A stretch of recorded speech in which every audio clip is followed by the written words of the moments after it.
Bismillahirrahmanirrahim. Assalamualaikum warahmatullahi wabarakatuh. Innal hamdalillahi nahmaduhu wa nasta'inuhu wa nastaghfiruhu wa nastahdihi wa na'udzu billahi min shururi anfusina wa sayyiati a'malina. Man yahdihillahu fala mudilla lahu wa man yudlil falan tajida lahu waliyyan mursyida.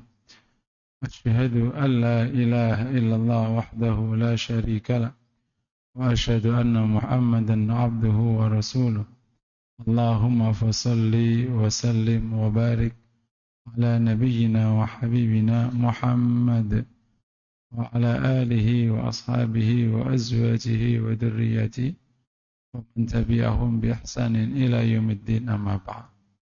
Jamaah yang dirahmati Allah, kita berikan syukur kepada Allah. Siang hari ini Allah izinkan kita semua untuk bisa melaksanakan ibadah. Kita lanjutkan dengan thalabul ilmi, semoga diterima Allah Subhanahu wa taala. Kita akan bahas serial kajian tafkir Islami ya. Berpikir Islami. Ini materi sebenarnya agak unik. Dulu mungkin kalau para ulama terutama awal-awal ya, tafkir Islami ini materinya tersebar di berbagai macam materi. Kan kalau kita buat ajaran Islam itu kalau dibagi secara simpel kan ada 3. Ajaran di bidang ideologi atau tauhid, keimanan. Yang kedua ajaran di bidang hukum. Baik hukum macam-macam nih, ada hukum ekonomi, hukum politik, hukum apa, hukum pribadi, privat, dan lain sebagainya. Terakhir, ajaran di bidang akhlak dan etika. Akhlak ini ada yang urusan hati, jadi tazkiyatun nafas itu atau tasawuf. Ada yang luar yang disebut dengan akhlak dan adab. Nah, berpikir ini dulu letaknya ada yang masuk di ideologi tauhid, ada yang masuk di hukum yang akhirnya turun menjadi materi usul fikih itu. Sebagiannya juga masuk ke urusan dakwah. Ya, berkembangnya keadaan dan kemudian juga semakin detailnya ilmu, maka kan ilmu Islam juga pembagiannya semakin spesifik ya. Tidak global begitu aja, tapi di fikih dibagi-bagi gitu. Itu standar keilmuan lah.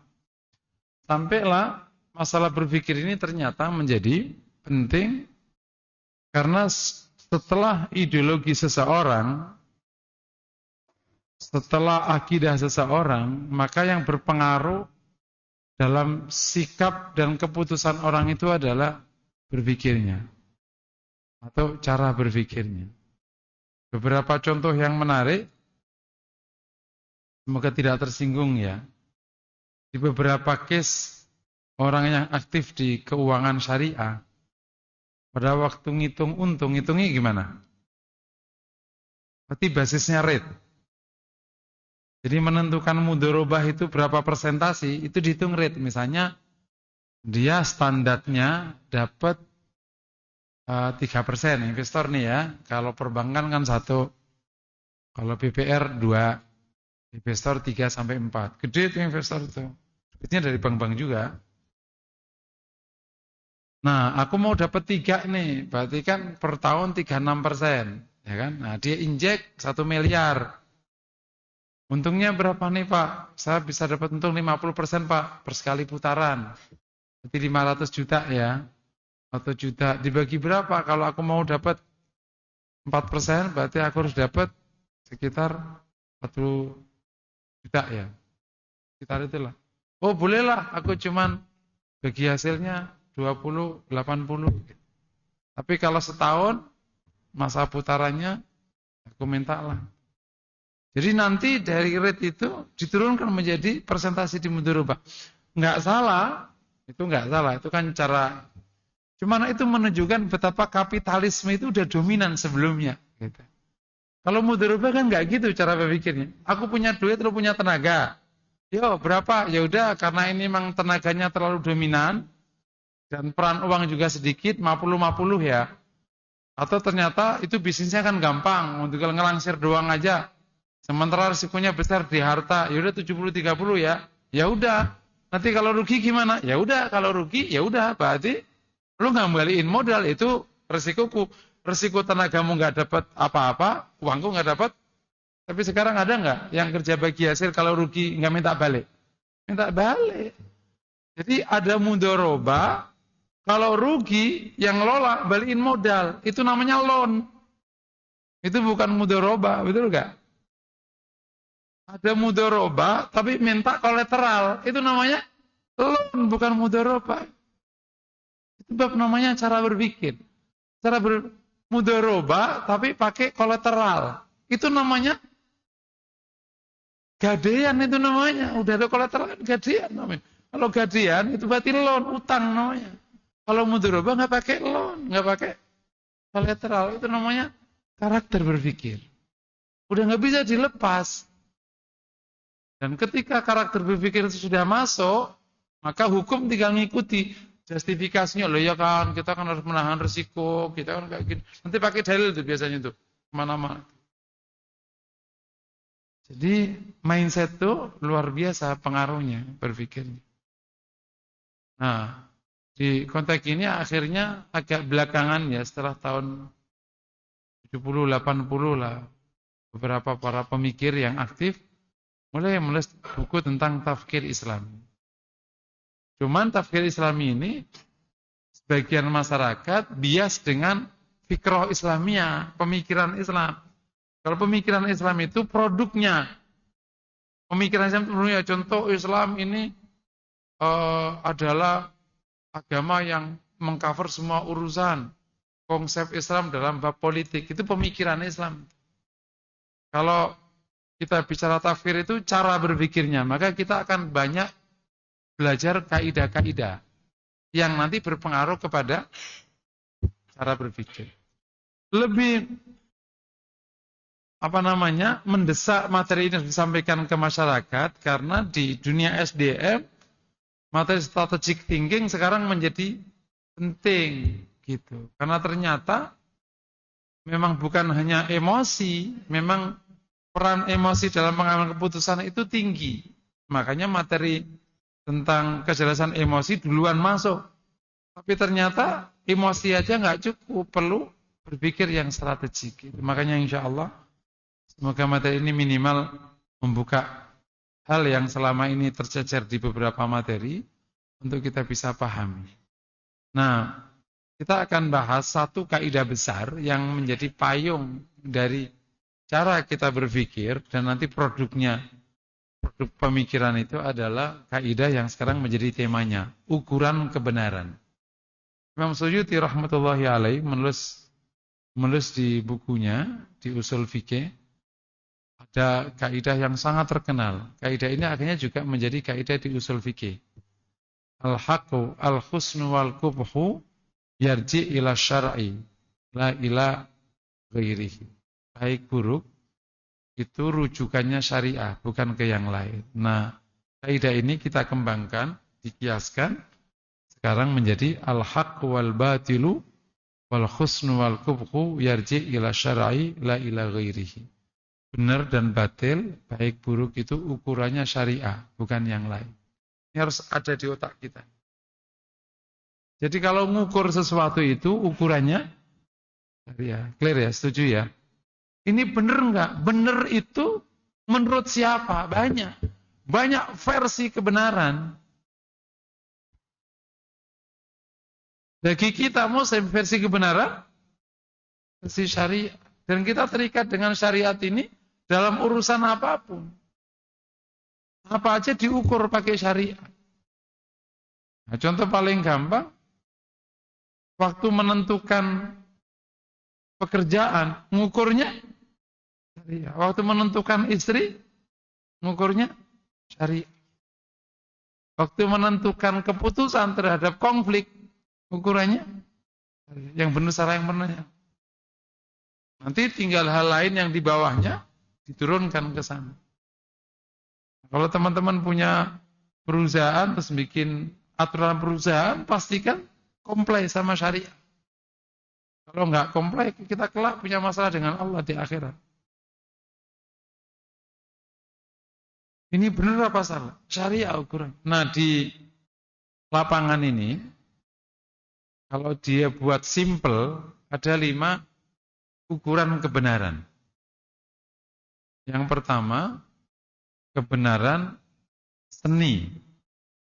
Itu referensinya selera. Dan ini tidak ada objektifikasi. Misalnya, lukisan itu bagus enggak? Enggak ada objektifikasi. Gitu. Sekarang, wanita itu cantik apa jelek? Enggak ada objektifikasi. Kalau dipaksa objektifikasi, bahaya. Dan bersyukur. Ada yang seleranya tinggi, ada seleranya yang mungil, ada yang seleranya pipi tembem, ada yang seleranya. Yang jadi masalah ketika seni ini diobjektifikasi, dipaksa oleh para seniman, selera mereka dipaksakan ke orang, itu bahaya, nggak boleh sebenarnya. Ya biarin aja. Dulu orang gemuk itu cantik.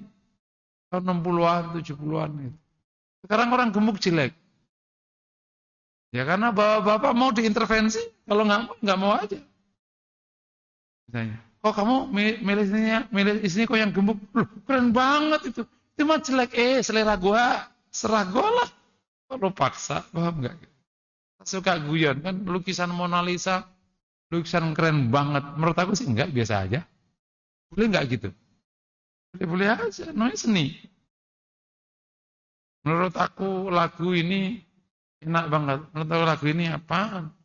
Pak Karno dulu ngomong, jangan dengerin lagu-lagu Belanda, ngangengong. Ya, sekarang seleranya, selera ke barat. Itu namanya seni. Makanya kalau perhatikan seni, itu bisa muter-muter di antara generasi. Ganti-ganti aja. Terkadang satu masa warna biru, antum seneng ini. Dulu putih padahal dulu ya. Orang pajak itu kan putih dulu seingat saya. Kok ganti biru sekarang? Seleranya bergeser-geser. Dan lain sebagainya. Yang kedua, itu kebenaran pengetahuan. Dasarnya pembuktian. Jadi kalau terbukti jadi. Ya, makanya namanya nanti kan ada hipotesa, kemudian nanti ada teori, baru jadi ilmu. Nah, itulah pengetahuan. Nah, makanya kalau sudah terbukti, ya udah berarti benar. Kita akhirnya percaya bahwa besi itu bisa terbang. Dan kita berani itu. Bertaruh nyawa naik besi itu, besi terbang itu. Karena terbukti bertahun-tahun memang tidak jatuh. Dan kalau ada jatuh, kalau ada yang jatuh itu ada penjelasannya. Ilmiah. Terbukti memang kalau dia begini, tekanan udara apanya ceritalah, terserah dia yang bikin penjelasan. Akhirnya kita mengakui itu benar produk. Makanya salah satu produsen otomotif pernah salah satu case produknya itu ada konflik sedikit ditarik semua. Itu standar. Produk pengetahuan tuh kayak gitu. Makanya nanti pengetahuan itu bisa berubah kalau ada penelitian lain yang menggugat. Nah, itu salah satu tantangan. Ini kan ada beberapa penelitian yang agak lebih tepatnya bertentangan dengan syariat. Cara menyelesaikannya nggak pakai agama. Contoh kan, rahim wanita sebelum umur 18 atau 21 sekarang, itu belum siap dibuai. Jawaban saya siap. Tapi gimana? Belum ada penelitiannya. Karena Rasul menikahi Aisyah, itu umur 7 dan sudah bersatu rumah, umur 9. Tidak mungkin agama ini dolim. Tapi membuktikannya ini gimana? Ya tidak bisa penelitian, terus dibandingi sama ayat. Lah kan enggak. Anda kalau mukmin ya, kalau nggak mukmin kan nggak bisa. Nggak percaya sama ayat. Makanya perlu muslim itu masuk dunia penelitian untuk membantah hal kayak gini. Dibuktikan aja. Sama saja dulu. Minyak kelapa buruk, yang bagus minyak sawit. 30 tahun berubah. Lah, selama ini kemana penelitiannya? Sama saja. Daging kambing jelek. Baru penelitian, daging kambing baik. Kayak gini-gini, salah satu kesalahan berpikirnya, itu hasil pengetahuan, bantahnya pakai agama. Ya nggak cocok lah Pak. Itu ngukurnya keliru. Jadi kalau penelitian, ya bantahnya pakai penelitian balik. Standar. Nanti diadu aja penelitiannya. Yang ketiga, kebenaran filsafat. Itu dasarnya logika. Logik masuk. Nah. Kalau ada ungkapan filsuf yang terkenal tuh, kenikmatan itu justru muncul setelah adanya kesulitan. Anda tidak akan pernah bisa menikmati sebuah kenikmatan kalau tidak melewati kesulitan. Betul nggak kira-kira? Coba ya, makan rendang dari umur 1 tahun sampai umur 30 tahun. Enak nggak tuh? Rendang itu enak karena Anda pernah makan teri. Pernah makan kerupuk sama sambal yang nggak enak. Maka rendang enak. Kalau Anda pernah konflik sama pasanganmu, kemudian akur, cinta yang tumbuh setelah konflik lebih tinggi daripada sebelum konflik. Makanya rumah tangga itu bagusnya ada konflik. Serius. Ada konflik sedikit. Jangan kayak rumah tangga di sinetron, nggak ada konfliknya. Kalau Anda ingin menikmati pertemuan istrimu dengan istrimu, maka pergilah 1 minggu. Pas ketemu, pasti senang, betul nggak? Saya setiap hari pulang kayak bapak sekarang, biasa aja, hambar, betul nggak? Itu hikmahnya orang jarang pulang itu. Jadi bagus orang jarang pulang, karena akan ketemu pasanganmu dengan sangat nikmat. Praktekin aja. Kenikmatan itu justru muncul kalau orang melewati kesulitan. Kalau tidak pernah lewat kesulitan, kenikmatan itu lama-lama hilang. Tidak.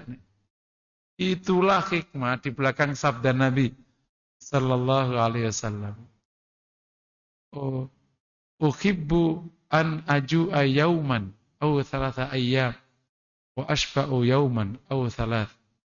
In ju'tu tadarra'tu ilaih wa in syabi'tu syakartu ilaih. Saya itu lebih suka lapar sehari atau 3 hari. Kenyang sehari atau 3 hari. Kalau aku lapar, aku menghibah pada Allah. Dan kalau aku kenyang, aku bersyukur padanya.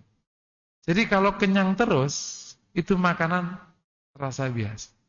Pingin enak, laparlah. Maka makanan apa saja? Enak. Makanya kenapa orang punya itu suka iri sama orang yang tidak punya ketika makan. Bapak-bapak tolong nih, jalan dah, pas nanti ada tukang gali itu. Nanti kalau siang makan kan makannya kayak sak gunung lah. Segini, masih nambah.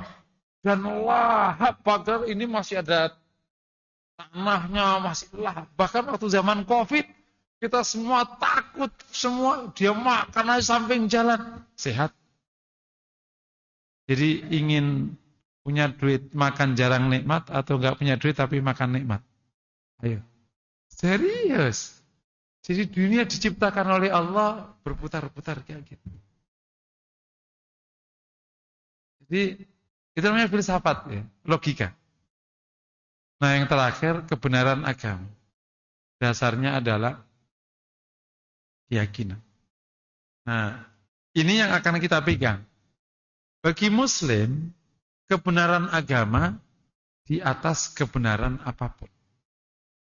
Logikanya, karena Allah ciptakan alam semesta, di dalamnya ada bumi, di dalamnya ada kita. Sip ya. Kemudian atas rahman rahimnya Allah buat panduan hidup. Panduan hidup itu namanya ad-din. Makanya ad-din itu secara bahasa adalah aturan atau ketundukan. Maka kalau kita mengikuti panduan ini, hidup kita baik. Dan kalau nggak mengikuti, hidup kita buruk. Baik di dunia maupun di akhirat. Allah yang Maha Rahman Maha Rahim ngasih tahu kepada kita. Ada kehidupan lain loh, yang bukan di dunia. Allah ngasih itu kepada kita ya, ada makhluk lain ya, yang bersamamu tapi nggak bisa kau lihat, namanya jin. Cara menyelesaikannya bukan ditembaki, kayak orang kapitalis, jin kalau ditembakin, bos hunter, itu nggak cocok lah, didoain. Itu logika. Yang paling tahu tentang ciptaannya siapa? Allah. Cara menyelesaikannya makhluk ini bukan ditembak, diapain? Allahu Akbar. Kabur, emang kabur. Dia nggak pernah bisa dilihat. Memang Allah ciptakan berbeda. Beberapa orang dikasih akses menuju situ. Salah satunya Rasulullah SAW. Nah, maka bagi kita seluruh hal termasuk berpikir harus tunduk pada agama. Jadi ya. Nah, meskipun ada kebenaran pengetahuan, kebenaran tadi, maka itu semua harus direferensikan kepada agama. Inilah gunanya al-haqqu wal batilu wal husnu wal qubhu yarji ila syar'i la ila ghair. Benar salah, baik buruk kembali ke syariat, bukan ke yang lain. Saya berikan contoh. Cowok baik di mata cewek orang Jakarta. Itu apa? Ada yang tahu enggak? Cowok baik menurut cewek Jakarta itu 3.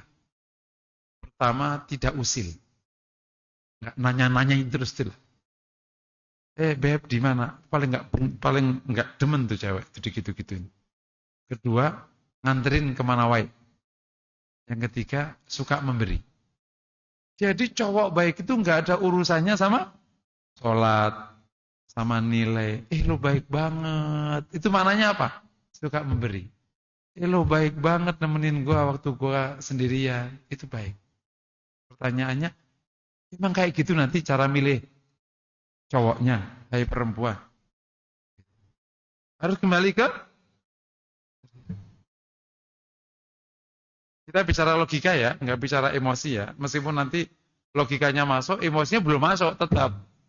Suatu ketika saya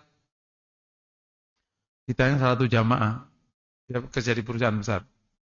Ustaz, bolehkah saya itu mencarikan istri saya? Loh, lah kok bisa? Sebabnya kenapa? Dia ngelepas jilbab. Awalnya gimana awalnya? Kok bisa ngelepas jilbab? Dia dulu jilbaban apa enggak? Gini Ustaz, aku itu awalnya di pub. Ada cewek cantik tapi baik. Bayangin, cewek cantik tapi baik di pub.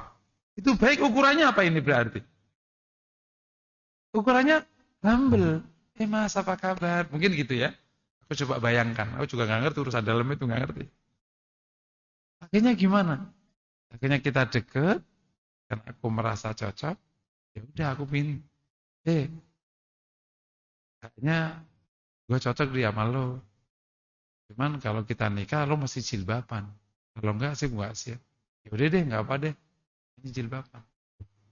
Tapi dasarnya memang anak pap, Ustaz. Bukan anak hijab. Sampailah 3 tahun, ternyata dia udah. Saya tuh kan ingin sekali Ustaz punya istri solihah. Tapi kenapa ya kok jadinya begitu? Aku bilang, hui, gitu. Kamu itu tidak ingin nyari istri solihah. Kamu itu nyari istri cantik, syukur-syukur solihah. Otakmu itu. Paham ya? Ini namanya secara tidak langsung, keputusan dia itu dipandu oleh ukuran yang bergeser dari syariat. Ukurannya apa? Budaya. Dia baik kok Ustaz. Gitu. Baik secara budaya itu apa? Lembut, nggak kasar, nggak noel gitu kalau nyapa. Terus nggak pelit. Makanya ya meskipun bapak-bapak ini soleh, ya, rajin ibadah, sholat tahajud, kok pelit, itu namanya cowok nggak baik. Kawin lagi, itu namanya pengkhianat. Serius. Suami taat beragama, kawin lagi pengkhianat namanya. Itu ukuran budaya. Makanya kalau otak ini tidak dipandu sama syariat, Kita akan bergeser-geser ke ukuran kemana-mana, kan gak ada panduannya. Nah, ini harus kokoh nih, ukurannya syariah. Saya ada dialog kecil dengan teman saya deket dulu wartawan. Dia itu ngeluh, Ustaz, kalau saya itu ngomong sama istri saya, selalu dibantah terus saya. Saya tuh bingung, saya kan imam ya. Istrimu apa? Dokter. Sukses mana nih sama dia? Ya diaan lah, dia karirnya bagus. Kok cuma wartawan gaji nggak jelas. Kau bisa mau sama gimana? Tahu, oh gitu lah. Gini aja. Itu berarti kenapa kamu bisa dibantah? Karena ukuran, aku bilang, memang udah masuk ke materi ini. Ukuran yang genulkan istrimu sama yang kau pakai beda. Kalau ngomong sama orang kayak gitu kan pinter nih istrimu dokter ya dan bagus karirnya. Langsung aja qala Allahu ta'ala pasti diem. Iya. Langsung dimasukin ke ukuran syariat pasti diem kan dia muslimah, taat. Kalau kamu pakai logika ketemu logika, ya masing-masing logikanya. Budaya ketemu budaya, masing-masing budayanya. Saya mau nanya contoh. Ada seorang mertua ngusir istri mantunya gara-gara dia makanya angkat kaki di kursi. Mau tak contohin nggak? Janganlah ya. Gitu loh. Orang ini anak Banten. Budayanya di rumah Banten sana, makanya angkat kaki. Dan kalau nggak angkat kaki itu nggak nikmat makan. Memang iya katanya. Katanya ya, nggak tahu. Mungkin kalau angkat kaki waktu duduk, mungkin enak ya sambil dia pakai sambal, pakai lalapan, angkat kaki. Mungkin gitu. Nah ini kejadiannya, suami mertuanya itu orang Jogja, priayi. Yang kalau makan nggak boleh ada bunyinya, nggak boleh ada suara. Nah, dia gak, ini budaya dia. Awal-awal dia tahan sekali, ya Allah berat banget ya makan kayak gini nggak ada suara. Dia kan makannya wah weh gitu kan. Orang kampung. Sampai akhirnya dia paksain lah angkat kakinya. Berhari-hari udah tegur sama mertuanya. Suruh keluar ke rumah. Dari rumah mertuanya. Untung istrinya masih mau. Akhirnya ngontrak. Gara-gara pertanyaannya. Ini baik apa buruk? Menurut orang Jogja, itu buruk. Menurut keluarga dia, itu baik. Tengkar nggak di keluarga? Terus gimana? Kembali ke syariat. Terus gimana adab Nabi dulu? Gitu. Nah Bapak Ibu ini kalau tidak punya patokan berpikir ini, di konteks banyak hal konflik. Terutama kalau istrimu pinter, ya nggak masuk. Si logika ketemu logika. Atau budaya ketemu budaya. Misalnya orang Padang ketemu orang Padang, yang agak konflik itu mana? Wanita Padang ketemu laki-laki Jawa, sama-sama dominan. Nah, atau sama-sama diem. Wanita Sunda ketemu laki-laki Padang. Diem. Bisa kan? Kan secara budaya beda-beda. Di Padang misalnya ada budaya seorang laki-laki tidak boleh menimang-nimang anak kecil, nggak tahu. Meskipun sekarang udah banyak perubahan ya budaya-budaya kayak gini.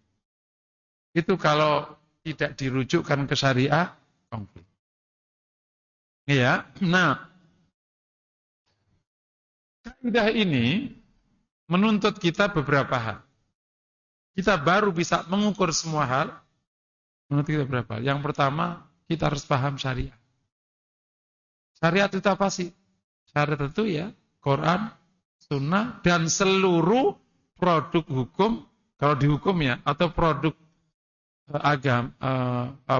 agama setelah Quran dan Sunnah. Kalau konteksnya di luar hukum. Kejadiannya di lapangan, sering nih, opini atas agama dianggap itu sebagai keputusan agama. Atau di masa lain, opini atas syariah dianggap sebagai keputusan syariah. Saya berikan contoh. Ada orang ngomong kayak gini, siapa yang tidak kawin lagi, nggak ta'adud, itu namanya tidak menjalankan sunnah. Itu gundulmu. Serius. Itu opini ustadz ini atas syariah. Tak berikan fakta hukumnya ya. Ini fakta yang mestinya orang tahu, cuman karena jarang berpikir, akhirnya kayak gitu abai. Dan akhirnya opini atas syariat menjadi syariah. Dan opini dia. Makanya kalau saya kalau menjelaskan agamanya sering, ini opiniku, ini pendapatku, ini dalilnya. Aku sering tabirin, ini pendapatku. Supaya pendapat. Kalau syariat, kan Anda nggak terikat dengan pendapat orang. Tapi terikat dengan syariat. Nabi SAW nikah sama Khadijah di usia 25. Kemudian berlangsung hanya dengan Khadijah sampai umur 50 tahun. Kalau anggap keputusan Nabi sebelum jadi Nabi itu tidak anggap syariat, yang syariat kan setelah 40, minimal Nabi 10 tahun bersama Khadijah, seorang istri. Dan akhirnya Khadijah meninggal, Nabi tidak punya istri. Sekitar 1,5 tahun. Kemudian Umi Hakam ngomong ke Rasulullah, ya Rasul, kau repot sekali ngurus anak-anak. Akan lebih baik kalau kau menikah dengan orang yang membantu ngurus anak. Kata Nabi, siapa yang bisa aku lamar? Akhirnya Saudah kan baru pulang dari dari Habasyah. Sementara suaminya meninggal dan dia hidup di tengah orang kafir. Jadi cocok. Maksudnya Saudah juga kasihan, hidup di tengah orang kafir, keluarganya masih kafir semua, dia muslimah seorang diri. Suaminya udah meninggal di Habasyah. Akhirnya setelah itu pada waktu mau ngelamar Saudah, malamnya mimpi malaikat menyodorkan seorang anak kecil, dibuka isinya Aisyah. Rasul mengatakan idza qada amda.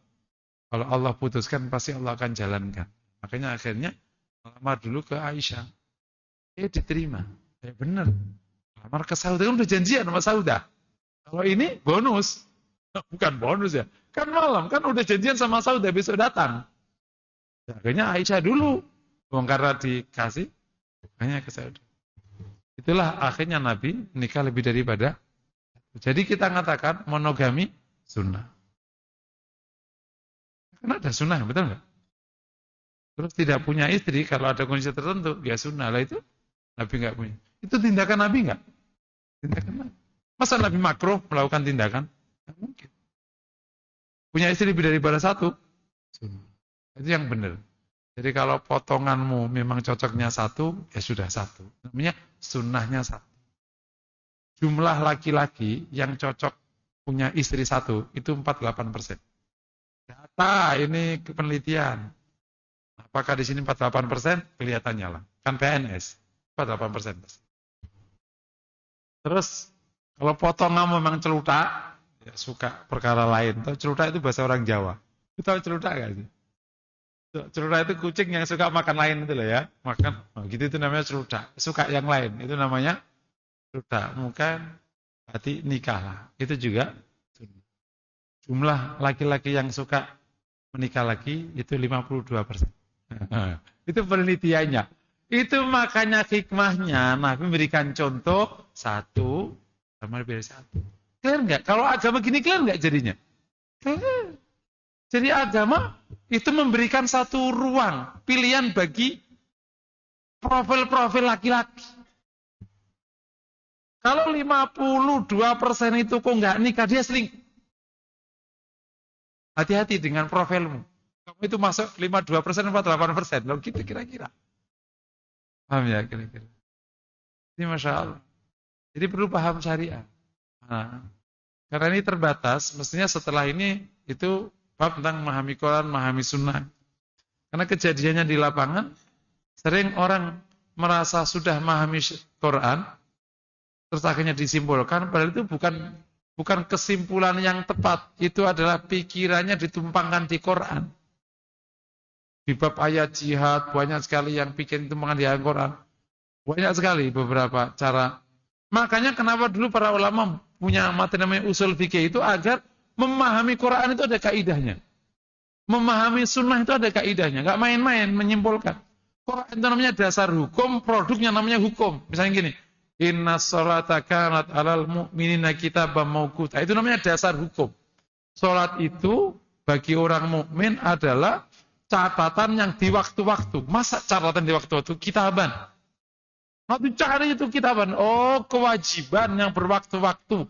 Berarti, nah, hukum sholat 5 waktu wajib. Ini namanya hukum. Dasar hukumnya, inna sholata kanat 'alal mu'minina kitaban. Nah, terkadang orang nggak bisa ngebedain antara dasar hukum sama hukum. Tadi, monogami sunnah, poligami, itu namanya hukum. Dasarnya hadis Nabi. Dan lain sebagainya. Jadi kita akan tahu ngukur, ya kalau tahu itu syariat tadi misalnya. Ngangkat kaki pada waktu makan, itu baik kan, itu bukan benar salah ya. Ini baik apa buruk? Ukurannya? Syariat. Ustaz, itu syariatnya ada di mana? Nanti ada kaidah. Kalau syariat tidak memberikan penjelasan detail, maka kembali ke adat istiadat. Dari mana? Para ulama sudah mengatakan, al-adatu muhakkamah. Adat istiadat itu bisa menjadi referensi hukum. Contohnya di bab nafkah. Agama hanya mengatakan, laki-laki wajib nafkahi. Jadi kalau laki nggak nafkahi namanya salah.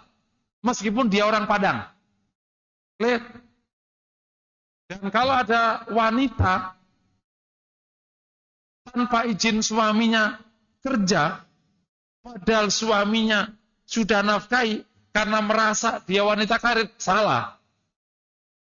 Paham ya? Lu kon karir, ya nggak bisa, salah. Kan menurut agama nggak boleh, harus izin sama suami. Makanya saya bilang nanti kalau ada beberapa profesi tertentu yang wajib kerja, itu izinnya sebelum nikah. Jangan setelah nikah, susah. Kayak dokter itu banyak kan, suami nggak ngizinkan istrinya praktek. Disyaratin sebelum nikah, aku nikahkan engkau dengan syarat, anakku kau izinkan kerja. Saya terima, gitu. Disyaratin, namanya nikah pakai syarat. Ajarin gitu. Aku nikahkan putriku dengan engkau dengan syarat kau tidak nikah lagi. Ya, ini repot lagi tuh kalau pakai syarat itu. Karena syaratnya melanggar syariat masalahnya.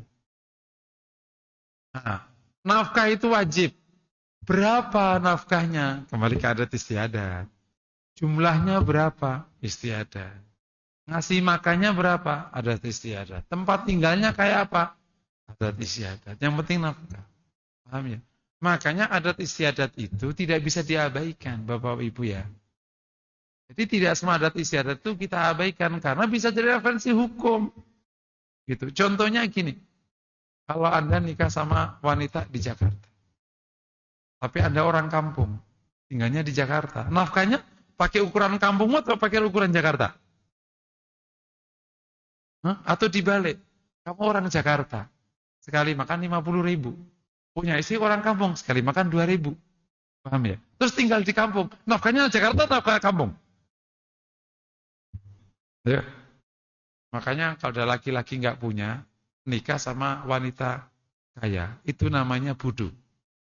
Kosaro, kamu akan tekan-tekan. Karena waktu ngukur nafkah itu, referensinya adat istiadat. Kebiasaan dia memang makannya enak. Dan makannya memang mahal. Salahmu, orang miskin kok ngambil orang kaya. Ya kamu harus wajib memenuhi dia. Kecuali memang nggak punya. Memang, 1.000. Ternyata aku nggak sanggup nyukupin kau. Beda kelas nih. Beda kelas sosial, beda kelas. Gajiku cuma 5 juta. Makan dulu. Ya udah aku maafin, ntar aku minta sama bapakku. Itu boleh.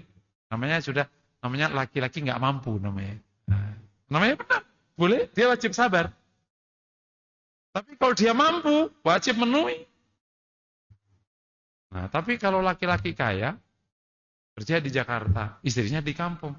Bu, nggak usah ke Jakarta, kamu di sini wae. Oh ya sudah, aku sebulan sekali. Di sini kan murah.